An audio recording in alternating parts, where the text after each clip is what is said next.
नमस्कार.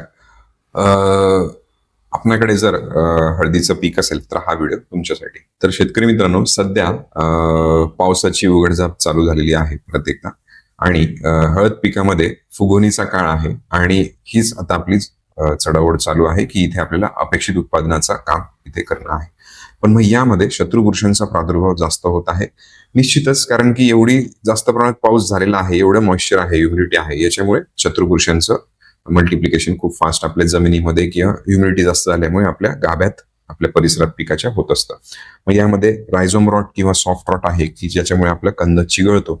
त्यानंतर लीफ ब्लॉचची देखील समस्या दिसत आहे. लीफ ब्लॉच म्हणजे एक प्रकारे कडापासून पूर्ण आपलं पान करपत जातं आणि पूर्णपणे ते पाणी पिवळं पडून खालपर्यंत मध्येपर्यंत ते डिसीज जातं. त्याची एक अडचण आपल्याला दिसत आहे.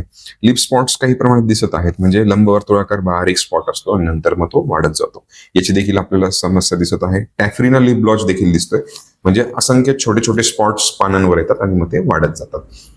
आणि तसेच हे करत असताना सध्या आम्हाला हे पण आढळलंय की जो कोलेटोट्रिकमचा प्रादुर्भाव ते देखील त्याचे देखील लिप स्पॉट्स दिसत आहे, म्हणजे असे लाईन्स स्वरूपात किंवा त्याच्यानंतर ते मोठे धब्बे तयार होऊन जातात. या स्वरूपात देखील आपल्याला ते स्पॉट्स दिसत आहेत. मग आता हे जे 5-6 अडचणी आहेत यापैकी एखादी अडचण कंदावर दिसते, पण मेजर अडचणी मग अशा वेळेस आपल्याला जमिनीद्वारे देखील काम करणं आहे आणि फवारणीचा देखील करणं आहे. यामध्ये सोबत आपल्याला फर्टिगेशनची पण जोड ठेवावी लागेल, कारण की जसं आपल्याला डॉक्टर सांगतात की जेवणानंतर गोळी घ्या. का बरं? तर ती गोळी काम करण्यासाठी आपल्याला ती ताकद, ती ऊर्जा अपेक्षित आहे. तसंच पिकाला ते देखील अपेक्षित आहे. मग यामध्ये तुम्ही सीएमसी टेक्नॉलॉजीचं युनिक टेक्नॉलॉजी आहे की जे पिकाला खूप चांगल्या प्रमाणात मायक्रोन्युट्रंट्सची उपलब्ध करून देतं. शत्रुबुरशांसोबतची PDM plant defence mechanism active करण्यासाठी मदत करतं. असं तुम्ही प्राईम 45 ड्रिपद्वारे वापरू शकतात. त्यासाठीच एक स्पेशल किट आहे, ते वापरायचं असेल ते देखील तुम्ही वापरू शकता. आणि हे जे काही मी 5-6 प्रकारचे करप्याचे प्रकार सांगितले, यामध्ये तुम्ही सुडोमोनास फ्लोरोसन्सचा नक्की वापर करा.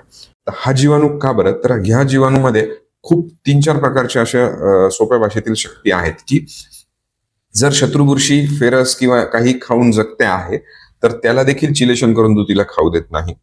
सायड्रोफोर्स वगैरे जे काही तो सिक्रेट करतो. तसेच पिकाच्या मुळांच्या टोकापासून तर आपल्या पानांमध्ये पर्यंत, शूट्स पर्यंत तो मधून देखील ट्रॅव्हल करू शकतो.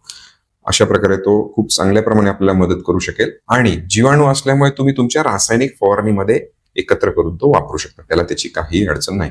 उलट त्याच्यासोबत तो अजून चांगलं काम करू शकेल.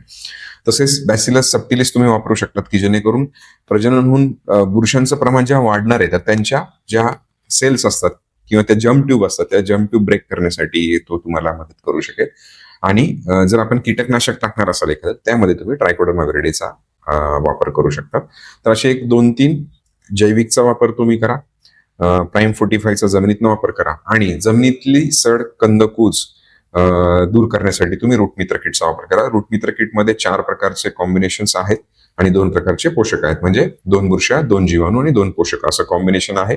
त्यासोबत रिचार्ज पॉवर जेल वापरलं तर रिचार्ज पॉवर जेलमुळे आपल्याला जो पोरोसिटी, सच्छिद्रता गरजेची आहे ती चांगली इथे मदत करू शकतात रिचार्ज पॉवर जेल. मग त्यामधलं जे कॉम्बिनेशन्स आहे, ह्युमिक, फुलविक, सीड आणि ऑर्गॅनिक कार्बनचा एक स्त्रोत आहे, ते आपल्याला नक्की त्यासाठी मदत करेल. असं कॉम्बिनेशन एक 3-4 तुम्ही हळद पिकामध्ये नक्की वापरून बघा. आणि जर त्याबद्दल तुम्हाला तुमच्या पिकाचं सविस्तर शेड्यूल बनवून हवं असेल तर तुम्ही आम्हाला संपर्क करू शकता किंवा स्क्रीनवर हा जो नंबर दिसतो आहे त्यावर तुम्ही आम्हाला मिस्ड कॉल देऊ शकता किंवा व्हॉट्सअप देखील करू शकता. पुढील काही वेळ तुम्हाला त्यासाठी संपर्क केला जाईल. धन्यवाद.